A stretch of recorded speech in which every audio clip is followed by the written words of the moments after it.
Okay, well, there you go, friends. Doc South here. Boy, oh boy. I don't know why, but I can't shake. I For some reason I got to thinking and remembering my days when I lived back in the Carolinas, in city of Wilson, North Carolina. Kind of. Let's see. Wilson was about, I think, 20, 30 miles, give or take, east of Raleigh. Yeah, near Rocky Mount.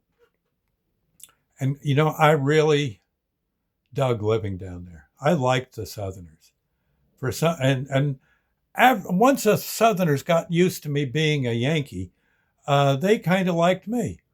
Yeah, I felt like it was, like, in a way, I was like an ambassador from the North, uh, come down into the invited into their realm, shall we say, to show that all Yankees ain't so bad after all.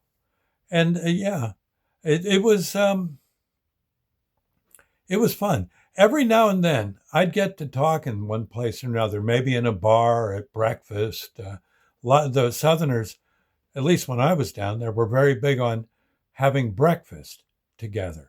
There'd be places that served breakfast, and they'd be crowded in the morning.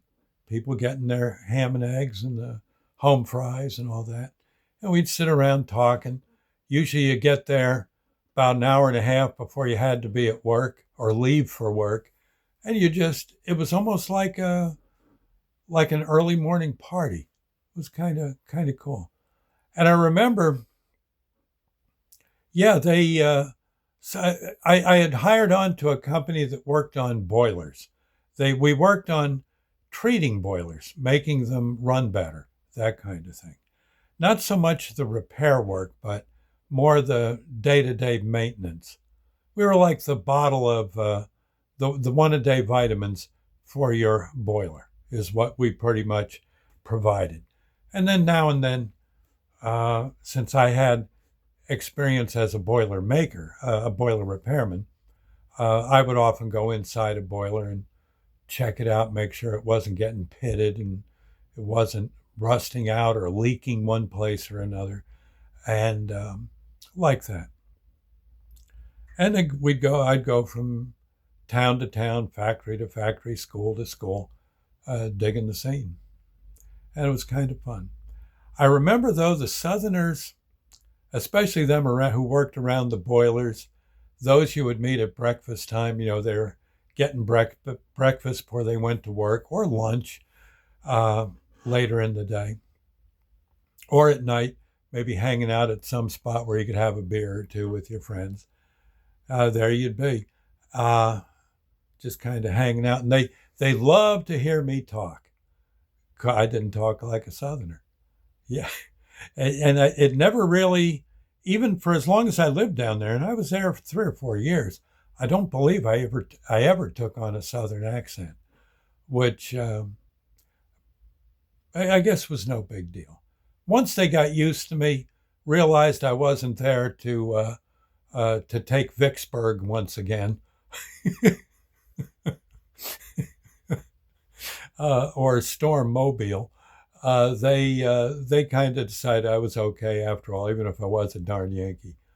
And I, I, I gotta say, I gotta say, I think being on the rescue squad helped too, because I got into the middle of some mighty wild melees, shall you say? Melee, is that the right? I think that's the right word. Doggone fist fight. I mean, oh my gosh.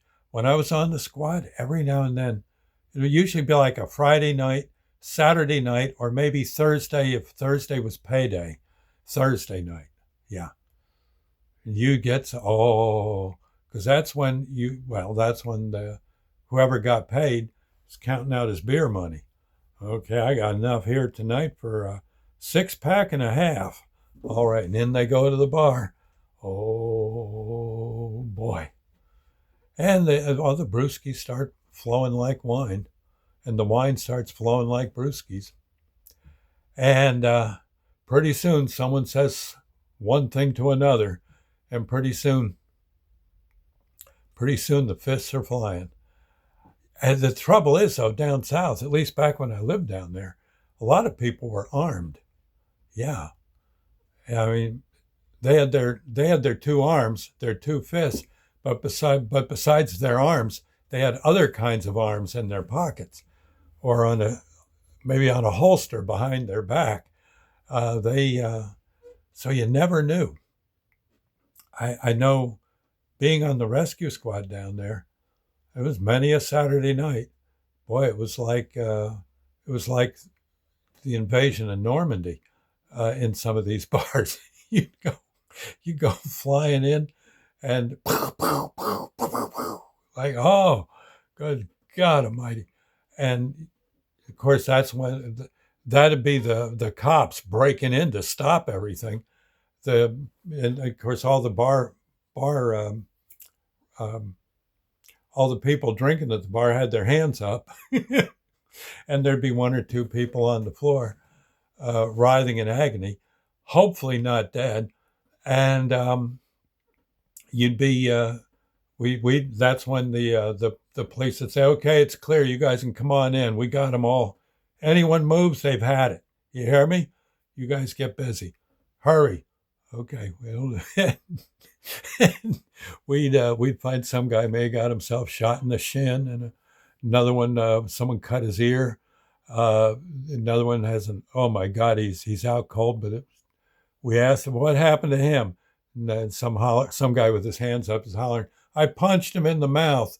I think I knocked him out. Sorry. And I said, God love it. I think his jaw's fractured, Mister. God. Okay, and we'd take care of that. We'd haul everybody out. By then, a crowd had gathered outside the bar, and we're shoving everybody into the ambulance, and off we go. Call it into the ER, the emergency room, and they'd say, well, we'll be waiting for you. Oh, how many you say? 3? Any of them too bad? I'd report back, no, it just looks like bleeding in the up around the right bicep. Not too bad. We've got it stopped right at the moment with wound dressings. Got one fella here, looks like he's been stabbed in the shoulder. How you feeling, sir? You can hear a bunch of moaning and groaning. He looks like he'll be okay, but he's going to need stitches. Yes, sir. Yes, Miss Twilly. Uh-huh. Yeah, uh-huh. Yeah, he says he knows you. Oh, you're Miss Twilly groaning back at the ER. It's a nurse. And we'd get him in and, oh, haul them into their gurneys and or their beds in the ER, and they'd be screaming and hollering. And maybe one side who was mad at the other, they have to put some of the guys that, it was like gangs, not gangs necessarily, but groups of people. You got to keep the one group that started the fight away from the ones that finished it. Yeah, that kind of thing. Oh, Lord have mercy. And then, you get that all squared away, and then you hear there's another. The Dewdrop Inn has got trouble. Now you got to go over there. It was Saturday night was interesting. And what was funny was on Monday when I'd go to work, everybody wanted to hear about the big fights. Hey, did Charlie Grivers, did he finally get a punch in on Slim Joe Bob?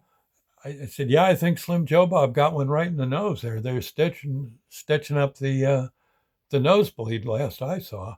Oh, God love it, Doug. Man, he's got to learn to put his left up instead of his right. Yeah, and things would calm down. Then somewhere around Friday or Saturday, the bars would open again. And here come the usual crowd. Saunters in. Oh, Lord. And a lot of times the bartenders would, while we're working, say, you fellas want a beer or anything? No, we're working on, if you don't mind. No, I don't think so. Well, you got credit here. You can always come back. Okay, we'll probably be back next Saturday. like that. Oh, Lord have mercy. And usually next Saturday we were. Might be a different crowd. Maybe the wives of the ones from the week before put their foot down. And luckily, I don't think we had anyone ever really, I don't think we ever had anyone. We had people that were seriously injured. They would have died without care, but we got them in okay. I don't recall anyone actually be laying there in a heap dead. I don't think so. They seem to know better than to do that. So go figure. Well, just remember that when you're sauntering into a bar down south. And if you're a Yankee, don't talk too much. Okay. They looking for Yankees. Oh, probably not anymore. It's country's kind of, hopefully the country's evolved from 30, 40 years ago. One can only hope. Anyway, I'll see you later. I thought you might like that. I know I'm exaggerating a little on this story, but not much. Tell you the truth, not much. Actually, I'm keeping it kind of tame for some of the stuff that happened, and we'll leave it at that. Oh, Lord have mercy. Oh, and then after the bars closed, what did we have after that? The auto wrecks. Yeah, everybody trying to get home. Mm-hmm. A lot of them. Ooh. Luckily, they were so drunk they weren't going that fast. Still, a fractured arm is a fractured arm. I just thought I'd say. I'll catch you later, friends. Bye now. God bless.